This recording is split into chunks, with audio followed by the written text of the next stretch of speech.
बस स्थानकावरील गर्दीचा फायदा घेत महिलांच्या गळ्यातील पर्समधील मौल्यवान दागिने हातोहात लंपास करणाऱ्या सराईत चोरट्या महिलेला सांगली पोलिसांनी अटक केली। तिच्याकडून सुमारे 1.5 लाखाचा ऐवज जप्त करण्यात आलेला आहे।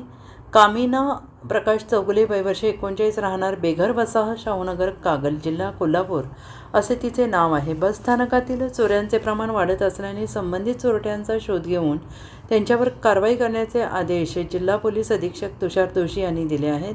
आणि या अनुषंगाने स्थानिक गुन्हे अन्वेषण शाखेचे पोलीस निरीक्षक संजीव झाडे यांनी आपल्या शाखेकडील पोलीस उपनिरीक्षक महादेव पोवार यांचे एक पथक कार्यरत केलेले। या पथकातील पोलीस अंमलदार ऋषिकेश सदामते आणि विनायक सनदी यांना कामिना चौगुले ही चोरटी महिला चोरीचे दागिने विक्री करण्यासाठी सांगलीतील मध्यवर्ती बसस्थानकजवळ येणार असल्याची माहिती मिळाली। या माहितीच्या आधारे सापळा लावून उपनिरीक्षक पोवार आणि सहाय्यक पोलीस फौजदार सपना गराडे यांच्या पथकाने चोरट्या महिलेला पकडले। तिच्याकडील पिशवी दागिने सापडलेत। अधिक चौकशी तिने 15 दिवसांपूर्वी आष्टा बसस्थानकात ही चोरी केल्याची कबुली दिली आहे। पोलिसांनी तिने चोरलेले सुमारे 1 तोळा सोन्याचे 1,40,000 रुपये किमतीचे गंठण जप्त केले आणि पुढील कारवाईसाठी चोरट्या महिलेला आष्टा पोलिसांच्या ताब्यात देण्यात आलेला आहे।